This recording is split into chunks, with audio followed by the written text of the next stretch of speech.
Alrighty, so. Well, that was a good meal tonight. Yes, it was. It's good company. You know what I'll do? I'll set this up over here, Dad, so that I don't have to worry about catching all of you.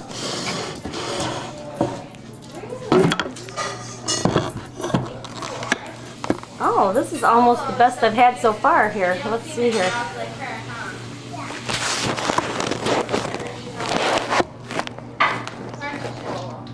There we go. Okay. So, you know, because I really don't know much about Jeannie. I said I don't really know that much about Jeannie. I mean, I was too young. I have memories, Jeannie was a very poor eater. Macaroni, she'd eat a ton of it. But other things she wouldn't. And I was followed by 2 harsh with her because you would eat.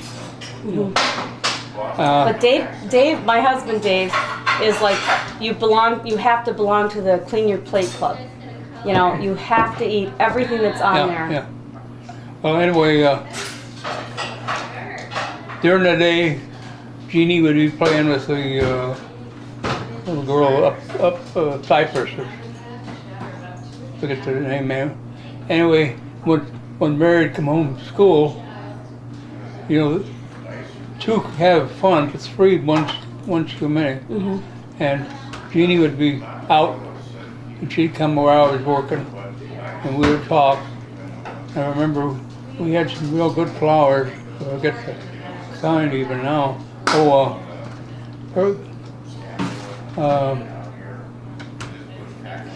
They're blue. Well, anyway, I say, you know, those are all samples of what it's like in heaven. You know, they're just giving you an idea what it's like. And, when you like those different things. And she would stick with me. I was working in the basement. We had something, if I offered a house like it, we took that one over. I'd never buy it. It was a mess. And anyway, she'd be there with me.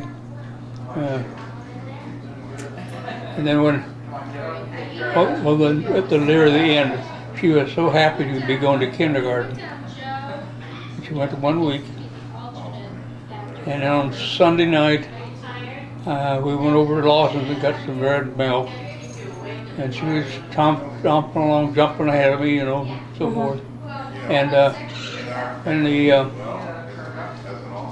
came back. Then on Monday, she had a little bit of a cold, but she went to school. And Tuesday, Eddie said she could stay home.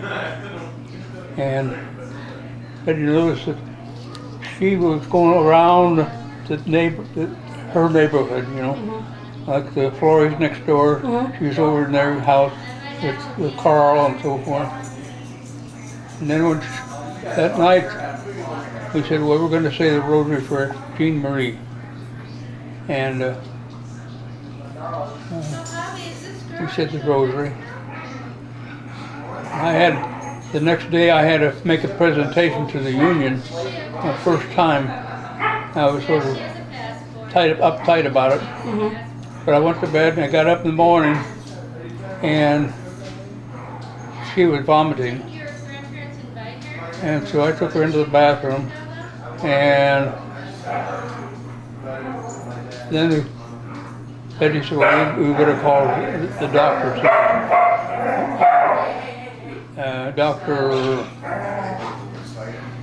So, anyway. Hellwig? Dr. Hellwig? No. Dr. Hellwig?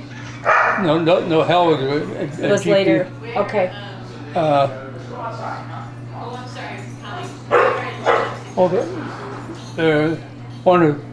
One of the doctor's brothers lives over there on Hawkins on those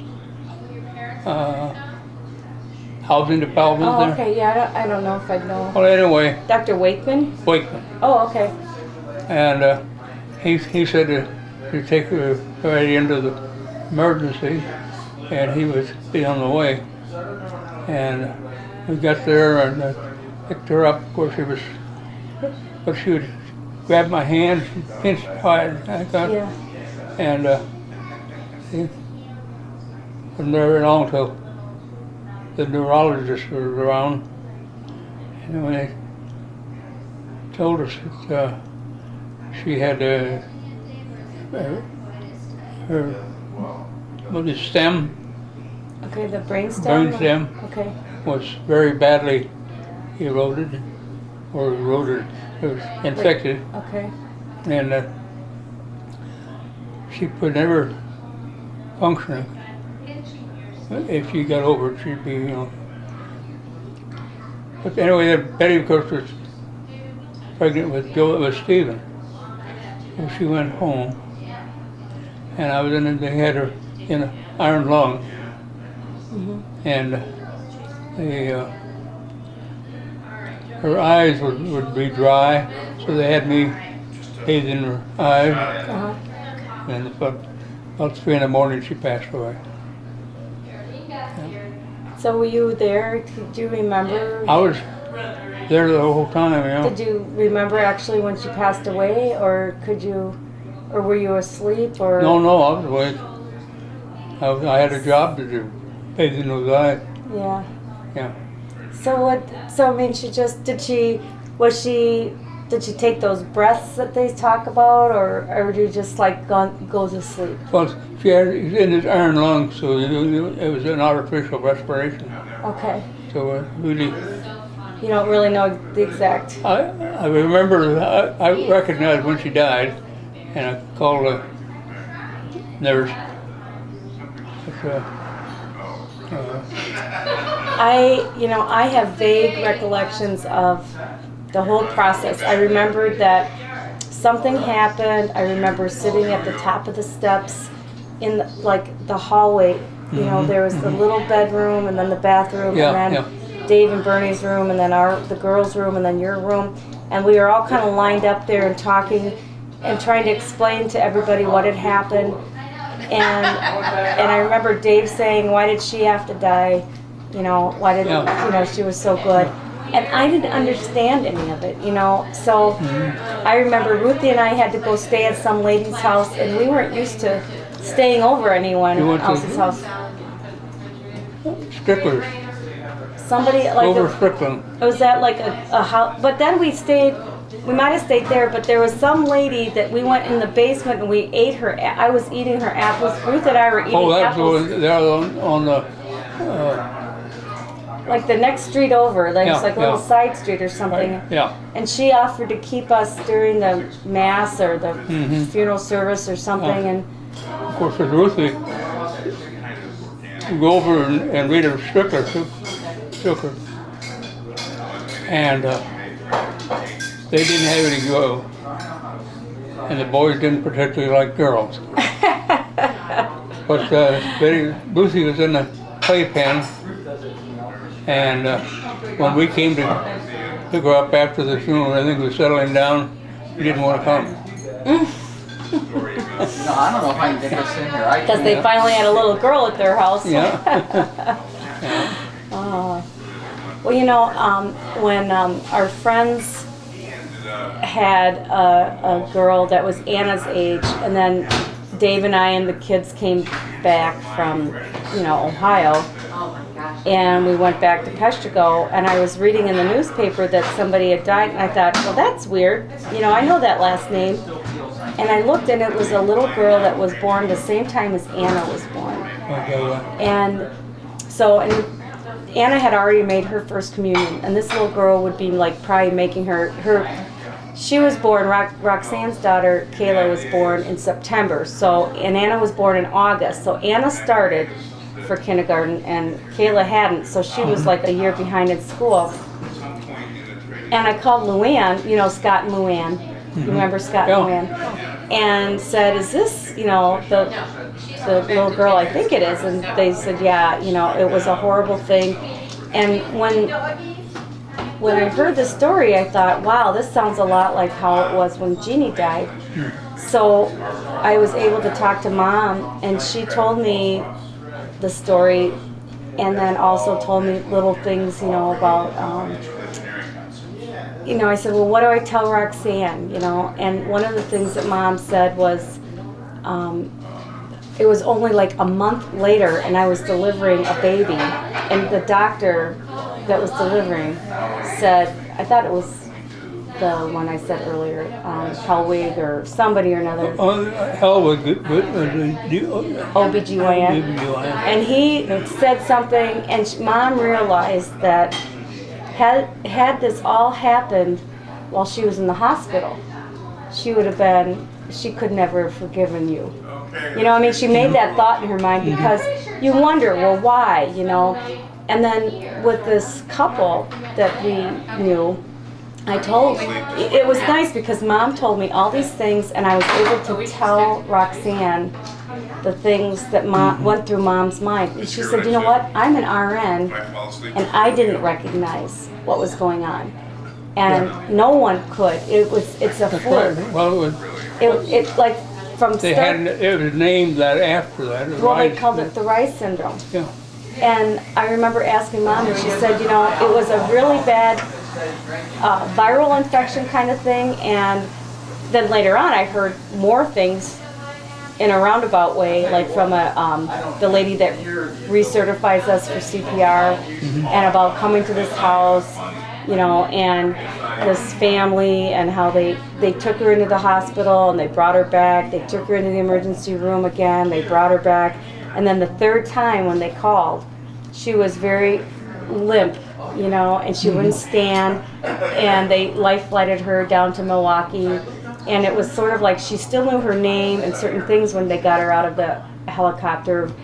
But it was similar, you know, it was like just like a flu, nothing that would be too bad. You know, they say tablet, You know? giving an aspirin to a child who has a cold. I don't like the feel. Yeah, but you never really know 100%. No. I know we have to get going. We got to motivate. We got to get Abigail home. Okay. Oh, they're gonna kick us yes, out, huh? we've got a little girl that we have to worry about. We're just talking about Jean Marie and just She's got the film on.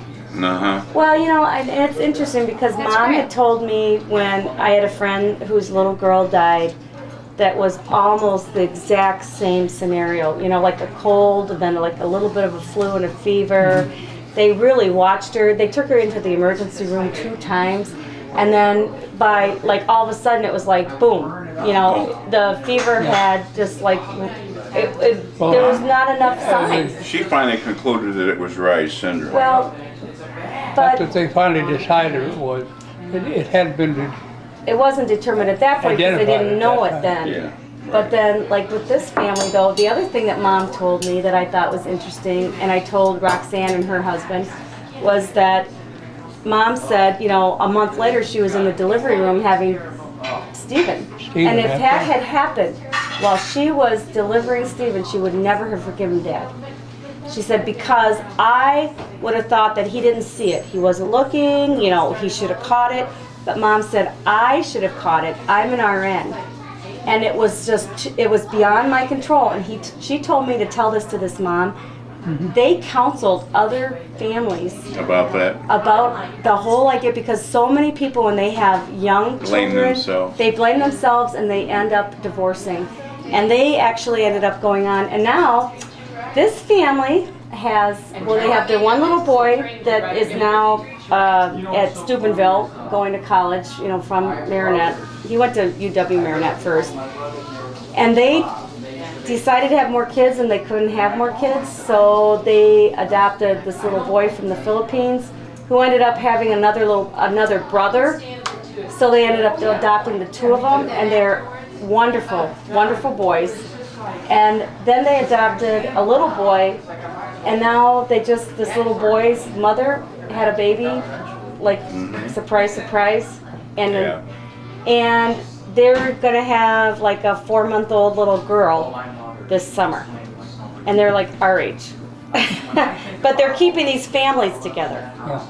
So I missed they're that. adopting, but it's the ones that had a little girl that was like Jeannie as far as her health situation. So So you gotta get his walker. There it comes. it's right there, and I have to turn off my camera. I didn't mean to scare you. Oh, stop! I carried that thing in and she was nuts. Hey, that's enough.